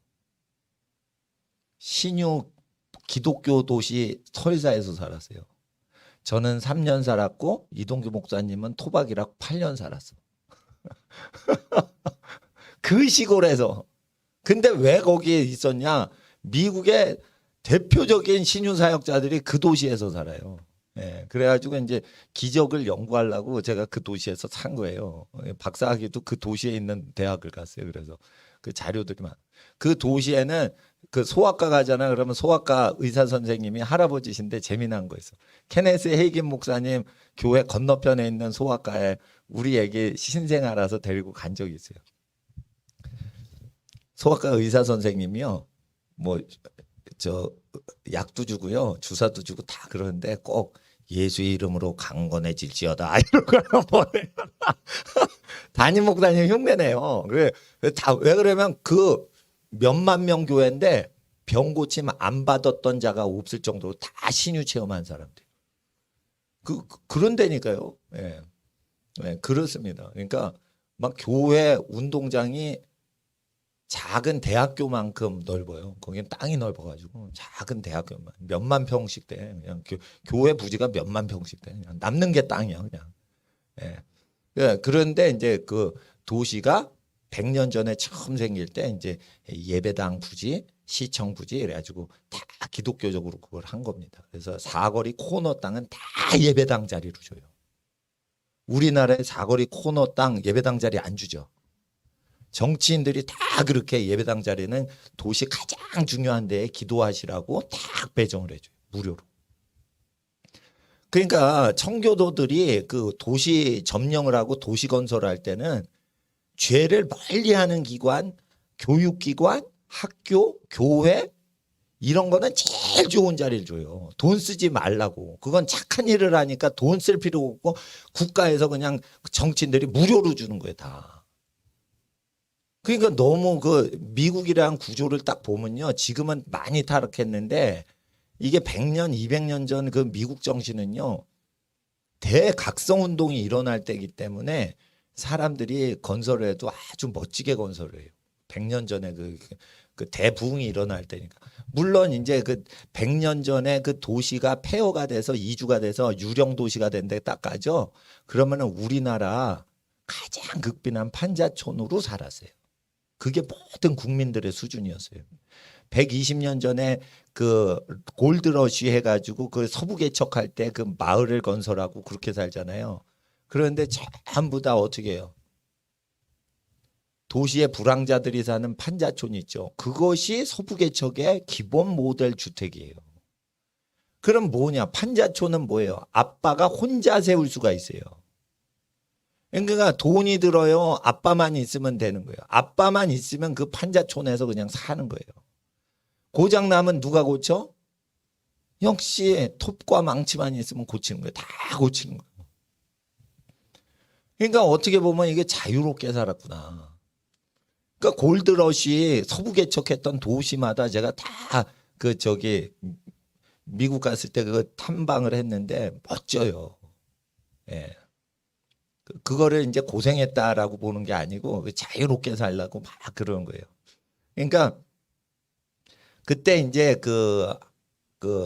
이제 민족마다 사이클이 있는데 우리 민족은 이제 꽃 피고 열매 맺는 계절이 오고 있는 겁니다. 그렇습니다. 우리나라 민족 개판 같죠. 근데 하나님이 은혜를 베풀어 주신 거예요. 그러니까 은총을 더해 주신 거예요. 일본 사람은 양자의 영을 받아서 그러니까 미국과 영국 걸 다 수입해도 하나님을 예배하지 않기 때문에 종의 영을 받은 거예요. 그러니까 아무리 잘나도 영국과 미국의 종 노릇하는 국가로 끝나는 거예요. 예배를 안 드리기 때문에. 왜 기술이 열심히 되는데 그거를 그 기업을 못 받아요. 그걸 잘 팔아가지고 영국, 미국 사람들 좋은 물건 쓰라고 그 쓰임 받는 민족이 된 거예요. 일본 분들은 귀하신 분들이지만 영권이 없는 거예요. 영권이 없는 거예요. 800만 귀신을 숭배하기 때문에 다른 민족을 위해서 재능이 쓰여지는 민족이 돼버린 거예요. 중국 사람들은 용을 숭배해. 그러니까 하나님 앞에서 한중일 중에 가장 성경 비슷하게 사는 민족 세 민족 중에 한국밖에 없어요. 그렇습니다. 옷도 세마포랑 제일 비슷하게 허연 옷 입고 살잖아. 그렇잖아요. 우리 민족이 그렇다니까. 그리고 초막절 짓는 거랑 추석하고 비슷해요. 추수절기 때라. 그렇다니까요. 부모 공경 삼강오륜으로요. 우상 숭배는 있지만 죽은 조상 숭배하는 게 있고 나쁜 게 있지만은 그래도 삼강오륜을 보면 모세율법의 80%를 카바링을 해요. 삼강오륜으로 구원 못 받지만 하나님 앞에 그 삼강오륜으로 어느 정도 통치가 돼서 됐던 나라가 이제 한국 한반도란 말이에요. 그러니까 하나님 앞에서 우상만 없애면 성령 받기가 딱 좋게 스탠바이 준비가 딱 돼 있어요. 그러니까 우리나라 민족이 엄청 잘 된 민족이라는 거예요. 단지 여러분께 복을 받으려고 하시면 복음을 증거할 때 무료로 증거하시란 말이에요. 나도 헌금을 잘 안 거들려고 그래요. 헌금은 걷어도 헌금이 잘 거치지 않아서 어려운 교회나 그런데 선교하려고만 내가 걷지. 예, 그냥 무료로 복음 증거하는 거예요. 그러면은 우리에게 복이 있는 거예요. 그러니까 바치는 사람은 하나님께 바치면 복이지만 헌금을 혜택을 받을 사람은 헌금 혜택을 덜 받을수록 자기 복이 쌓이는 거예요. 근데 여러분이 교회 왔을 때는 복음 전도하려고 오신 건 아니시기 때문에 예배를 드렸어서 뭐 하나님께 헌금 드리시고 그러실 수 있지만 밖에 가가지고 불신자한테 하나님 얘기할 때는 저처럼 하세요. 내 돈을 써서 저는 내 돈을 쓰면서 얘기를 한단 말이에요. 그러니까 그 회비를 걷질 마시란 말이에요. 신우회 같은 거 때려치시란 말이에요. 신우회 조직체가 하는 일을 여러분 한 개인의 역량으로 자기 용돈으로 다 할 수 있어요. 예. 그런데 100명 식사분을 어떻게 해요? 이러면은 이렇게 하시면 돼요. 여러분이 5명이나 6명, 7명을 식사 대접을 하고 그 5명에서 7명한테 값없이 5명, 6명한테 식사 대접하면서 복음을 값없이 증거하라고 하면 한 달이 건너면 100명 되잖아요. 예? 한두 달이 건너면. 그렇게 하면은 그렇게 다 되는 거예요. 그렇게 하시면 되는 겁니다. 천막이 지금 대충 해달라 했더니 어떻게 목수하시는 분들이 예술품을 만들어 놨어요. 이거 밖에. 이거 걱정되네 저거. 너무 예쁘게 만든 거예요. 천막을. 그러니까 걱정이 되는 거예요. 저거 갖고 시비 걸까 봐. 그래야지 천막을 어떻게 이렇게 예쁘게 만드냐는 거예요. 이게 잘못 만들었네 진짜. 아주 가난스럽게 만들고 약간 그래야 되는 그러니까. 그래가지고 시꺼먼 거 뒤집어 씌워주세요. 이래가지고 오늘 또 공사했다니까. 시꺼먼 거 뒤집어 씌워달라고. 못생기게 좀 해달라고. 예? 근데 저거 예배당이 없는데 복음 전도하시는 목사님 그 청와대 앞에서 막 전도하고 시청 앞에서 막 전도했더니 노숙을 하면서 거기서 금식 기도를 하니까 박원순이라는 그 죽은 시장이 살아있을 때 그 시청 앞에서 동성 에이즈 반대 이래가지고 니네들 에이즈 걸려서 죽으면 안 돼 회개하라고 막 그렇게 설교하고 거기서 노숙을 하시고 철야를 하셨어요 목사님한테. 그랬더니 시유지 땅에서 값없 무료로 노숙을 했기 때문에 억대 벌금을 때린 거예요. 극빈한 목사님한테. 그러니까 극빈자인 걸 알고 영원히 빚을 못 갚게 하려고 억대 벌금형을 때린 거예요. 그러니까 시청 앞에서 에이즈 걸리지 마세요. 학생들. 동성연애하면 에이즈 걸리는 거야. 이러고 계속 거기서 태극기나 십자가 들고 계속 노숙을 하시고 철야를 하셨는데 극빈하신 목사님이 청와대 앞에 또 요즘은 이사를 가셔서 그래가지고 거기서 하죠. 근데 그런 목사님한테 억대 벌금을 이로 때리는 인간이 있었는데 몇 달 전에 죽었대요. 아니 몇 달 전에 박모 시장이 죽었다며 핀란드 대사관 근처에서. 예? 그 자살인지 타살인지 뭐 모르겠다는 거예요. 자살인데 자살 당했다는 소리도 있고. 그러니까 그런데 그런 짓을 한 거예요. 그래서 그런 가난한데 아무것도 없이 이제 기도하고 철야하고 하시는 목사님들 오실 때 여기서 해피피 하시라고 저희가 한 겁니다. 그러니까 저희 교회 헌금으로 만약에 했다, 후원금으로 했다 이래도 우리가 우리를 위해서는 돈 쓰지 말자 이거예요. 우리보다 고생하시는 전도자나 어려우신 그 목사님이나 성도님들이나 애국 길거리에서 이렇게 뭐 활동하시는데 햇빛 쬐시는 분들 와서 이제 여름철에 이제 쓰시라고 이렇게 하는 겁니다. 그러니까 우리 교회 헌금은 우리 교회를 위해 되도록 쓰지 말고 내가 번 돈은 나를 위해 되도록 쓰지 말고 남을 위해서 활동하는 비용으로는 쓰자 이거예요. 그런데 하나님 앞에서 내가 배운 거는 돈 내고 배워요. 저는 선생님한테 꼭 대가가 없으면 배우질 않아요. 나를 가르쳐 주신 선생님이 나보다 나이가 어리셔도 그 강사료나 선생님한테 꼭 드려요. 그러나 그리고 그게 좋은 거면 학비가 비싸도 난 다 학비 내고 배워요. 자료가 중요한 거 있죠.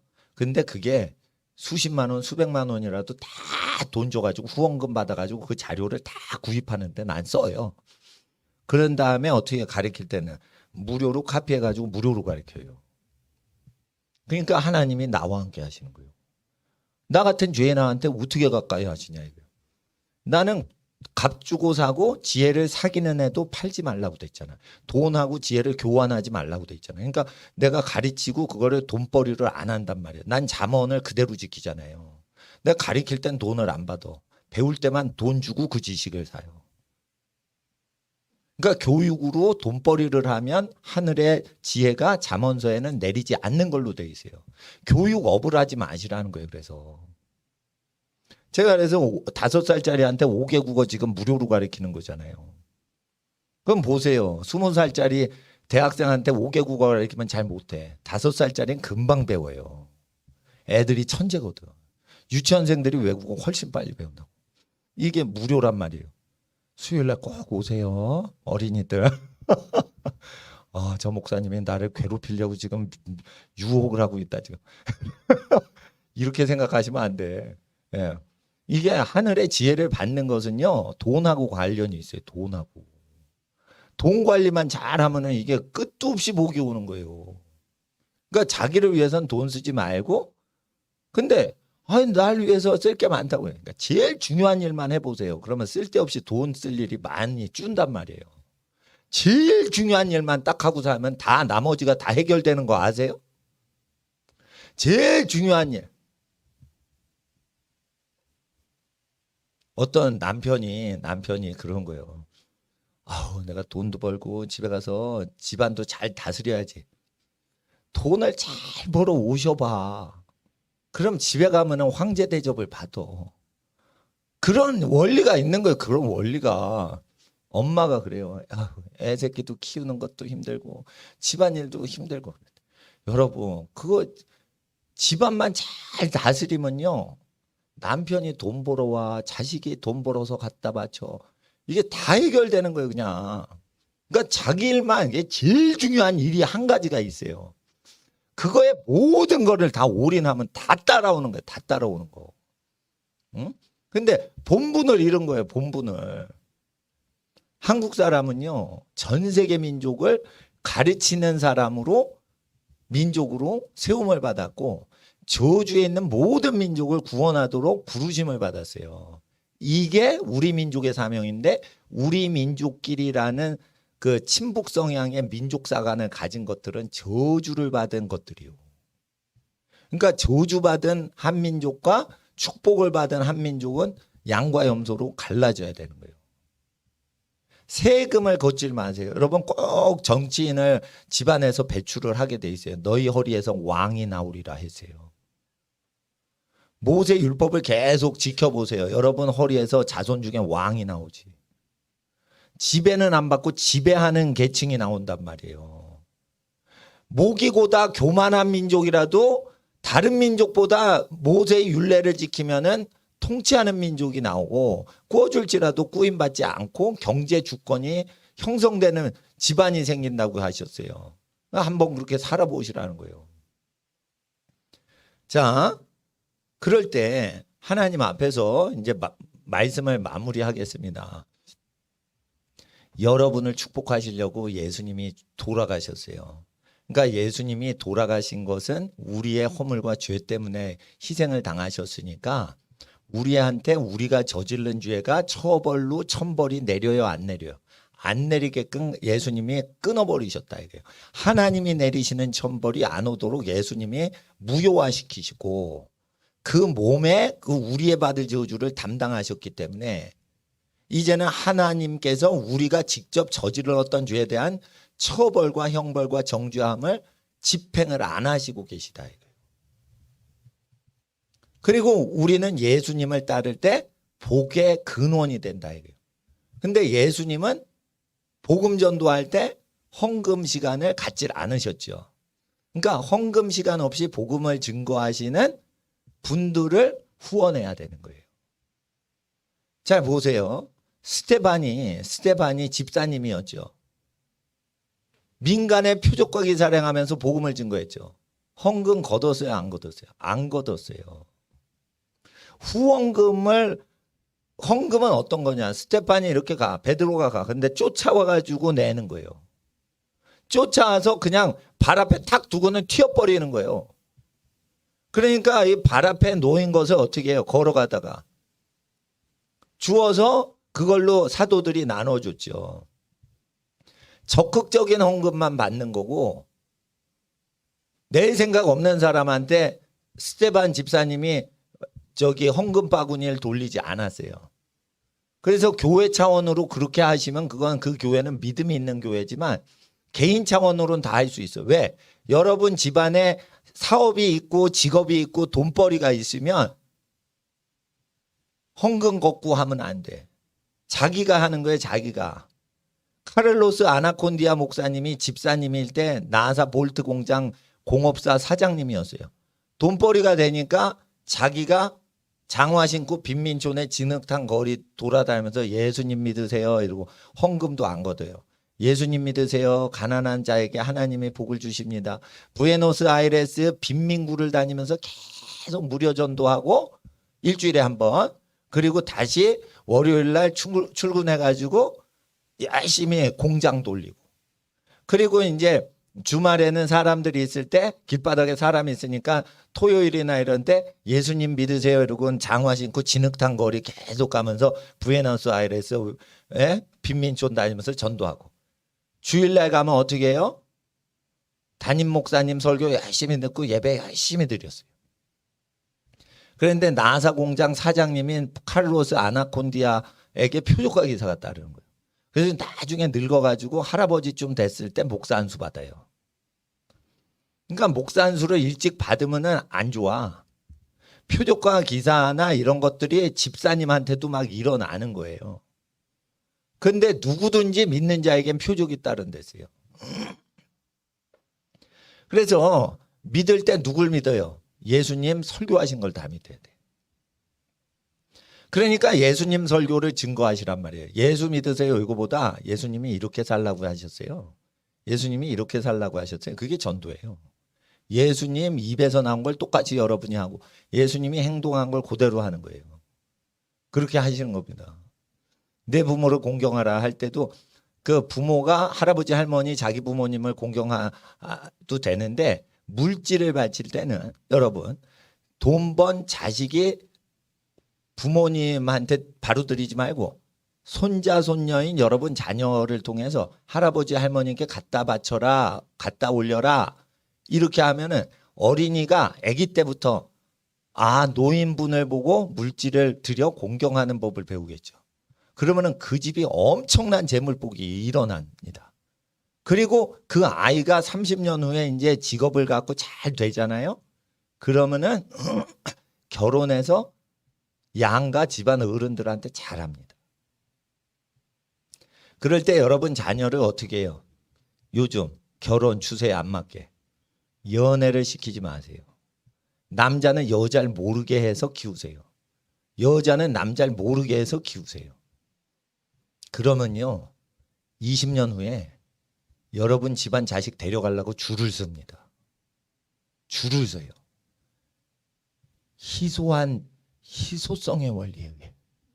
이야 이건 천연기념물이다 이래가지고 희소성이에요. 희소성 원리. 그러니까 모든 부모님은 자기보다 거룩하게 아기를 키워야 돼.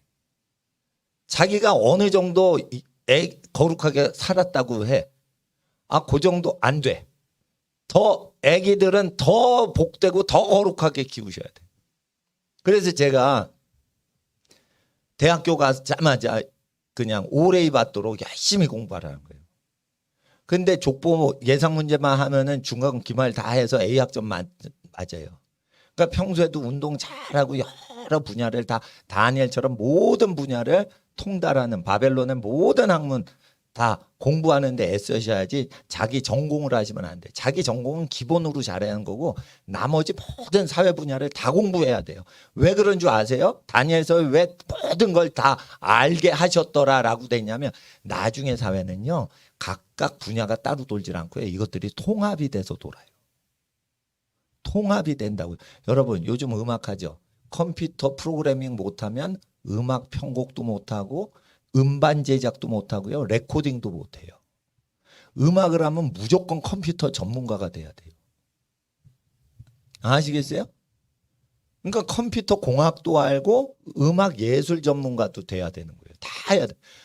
다 외국어로 돼 있어. 그러니까 언어도 잘해야 돼요. 음악 하려면. 그러니까 어떻게 해요? 내가 전공이 뭔지 모르겠다. 그러면 나는 그냥 얘기를 하는 거예요. 영어 배워라 이거예요. 영어 배워라. 영어 그 학사학위 받은 다음에 석사학위로 뭐 자기 전공하는 거 다시 대학원 다녀서 두 번째 전공해라 이거예요. 언어를 해야 돼요. 대학교 가서. 세상 것 중에 제일 중요한 게 지금 언어를 해야 돼요. 바벨론이라는 시대가 와요. 마지막 때는. 그러면은 그게 바벨이 뭐예요? 언어가 혼잡돼서 외국어를 많이 해야지 생존하는 사회가 온다고 예언이 돼 있어요. 그래서 지금은 그 뭐 사회국사 뭐 이런 거 하지 말고 어릴 때 외국어 공부 시켜놓고 모든 분야를 외국어로 읽을 수 있게 해놔야 돼요. 그렇게 해야 되는데 지금 엄청 교육의 수준이 떨어지는 거예요. 어떤 분이요, 아기를 초등학교 안 보낸대. 그러니까 교육부 선생님이 와가지고 그 불량부모 아닌가, 애가 전능한가 아닌가, 전능한가 이렇게 뭐 조사를 왔어. 그럴 때 학교 적응이 안 돼서 학교 안 가고 홈스쿨링 하였다. 이런 불명예잖아요. 그러니까 홈스쿨링을 하시려면 초등학교 1학년 들어갈 나이에 중고등학교 문제를 다 푸는 거예요. 그러니까 너무 초등학교 수준이 떨어져서 우리 아이는 초등학교 못 보내겠다 이러면은 안심하고 갑니다. 그러니까 홈스쿨링 해도요, 주님께 영광이 되고 아이의 발전이 되게 홈스쿨링을 해야지. 홈스쿨링을 맹신하시면 안 되는 거예요. 애를 그냥 딱 만들어 줘야 되는 거예요, 애를. 그러니까 구슬치기 딱지치기 하고 살았어요, 저는 어릴 적에. 그 시절이 후회가 돼. 구슬치기 딱지치기 할 때가 아니고 지금 외국어 공부해야 되는데 그때 선지자를 못 만났어. 에? 아유, 우리 할머니가 교회 가시는데 내가 딱지치기 구슬치기 동네 헌석이하고 하고 있었거든요. 유치원 졸업 동기예요, 헌석이가. 근데 우리 할머니가 얘 공부해라 이러지 않고 아이고 잘난다 이러고는, 그리고 교회 갔다 오시는 거예요. 그러니까 그때 우리 할머니가 얘 왜 노냐, 좀 운동 좀 하고. 운동하고, 물론 이제 딱지치기니까 운동이 돼요, 이렇게 팍 한쪽으로만. 근데 그런 운동 말고 몸에 좋은 운동을 해야 되는데 구슬치기. 그거 별로 운동도 안 돼. 근데 그런 거 하고 놀고 땅 따먹기. 네? 뭐 그런 거 말이야. 자치기는 어려워가지고 내가 못했어요. 근데 뭐 이렇게 줄 긋고 막 이렇게 뭐, 예? 그러는 거예요. 아주 가난한 동네에서 노는 거. 예. 그러면서 시간을 보내세요. 시간을 보낸 거예요. 그리고 어느덧 4학년이 된 거예요. 초등학교 4학년. 근데 제가 죄송한 말인데 제가 사칙연산을 잘 못했어요. 내 기억으로는 3학년인가 4학년까지 사칙연산을 잘 못했어요. 그건 누가 뭘 하지도 않고 외국어 공부하는 시절이 다 지나간 거야. 초등학교 3학년까지 그걸 시켜놨어야 돼, 5개국어를. 그걸 놓친 거야. 그러니까 4학년 때는 어떻게 하냐. 놓쳤으면 그때부터 국영수, 중고등학교 걸 미리 하셔야 돼요. 4학년 때부터. 믿는 신자면, 우리가 예수님 믿는 국가나 민족은 지혜를 받는 데죠. 예수 믿으면요, 초등학교 4학년 때부터 중고등학교 거를 미리 공부를 하고 4, 5, 6학년 거는 3달이면 다 끝나는 거예요. 3달이면. 초등학교 교장 선생님이 얘기를 하더라고요. 이거 6년 과정이요. 어떤 애는 6개월에 끝낸대요. 초등학교 1학년부터 6학년까지 모든 문제를요, 6개월이면 어느 애는 끝낸대요. 그 정도로 우리나라 애들이 공부를 열심히 하고 조숙해요. 그런데 지금 초등학교 4학년인데 중고등학교 걸 공부를 안 시켜요? 잘못 사는 거예요. 잘못 사는 거. 그러니까 이거는 세상 교육이 아니라 주의 종이 하나님의 시즌에 맞춰가지고 얘기를 하는 거예요. 그래서 지혜를 구하는 자는 진짜 지혜가 온다고 믿으면 그걸 해봐라 이거예요. 그럼 된다 이거예요. 된다. 그리고 명문대 가지 마세요. 명문대는요, 1,000만 원씩 내는데요, 100만 원짜리 교육하고 틀린 거 별로 없어요. 하버드 가가지고 경제학 공부하죠. 그러면 억대를 내야 되지만 방송대에서 경제학 하면은 우리 땐 30만 원 내면은 하버드 1억 내는 거랑 수요 공급 원칙 법칙 똑같아요. 명문학위 학벌 따려고 돈 쓰지 마시고 공부를 하는데 돈 쓰시란 말이에요. 나는 1억을 내고 하버드를 나오겠다. 그렇지 않아요. 하버드 그런 거는 명문학교이기 때문에 박사학위나 끝에 가서 받으면 되고, 그 밑에 거는 미리미리 공부를 다 해놓는 거예요. 미리 공부하고 통과만 명문대학을 하면 되는 거지, 명문대 가서 배우는 것들도 잘못 사는 거예요. 명문대 가서 배울 게가 없어요. 명문대 가서 배우는 걸 미리 다 알아놓고 명문대 가는 사람만 장학금 받아요. 하버드대 가가지고 거기서 배우는 애가 장학금 받는 게 아니에요. 하버드에서 배우는 걸 미리 다 아는 애들이 가서 장학금 얻어먹고 그냥 자기 마음대로 발표하니까 하버드 교수가 듣고 자기도 배우는 거예요. 이해를 하셔야 돼요. 하버드를 가르쳐주는 애들만 입학을 시킨다니까요. 너 말해봐 이랬는데 교수가 가르쳐준 것도 아닌데 교수가 모르는 걸 참신하게 얘기를 해요. 그런 애만 A를 준다고요. 그러니까 하버드 자체는 교육 능력이 없다라고 고백을 하고 있잖아요. 그러면 이 지혜와 지능은 어디서 오는 거예요? 총명은 예배 드릴 때 오는 거예요. 하버드를 교육시키시란 말이에요. 여러분 자녀가. 난 어릴 때 딱지치기 구슬치기 했기 때문에 시즌을 놓쳤어. 근데 여러분 자녀는 여러분보다 우리보다 더 거룩하고 우리보다 더 복되게 해야 되는 거예요. 결혼 전에 연애를 하면 신명기에 복을 못 받는다 돼 있어요. 하나님 오늘도 그걸 지키시고 예수님 율법의 그 계명이 폐지가 안 됐다고 돼 있어요. 그러니까 순결을 지키고 결혼하는 풍습을 우리가 만들어줘야 돼요. 지금 재물복은 순결한 집안에 몰린다고 돼 있어요. 잠언에 보시면. 그러니까 바람둥이가 있더라도 순결을 지키려고 아기를 교육시키는 엄마들 때문에 집안이 재물복이 오는 거예요. 그러니까 하나님 앞에 이거 타협을 하면 안 돼. 순결하지 않아도 된다. 그러면 우리는 목숨 걸고 순결을 가르쳐야 돼요. 그리고 예배 드리지 말라 이러면 우리는 목숨 걸고 예배를 드려야 되는 거예요. 하나님이 여러분 집안과 함께 하십니다. 이 시간 기도하겠습니다.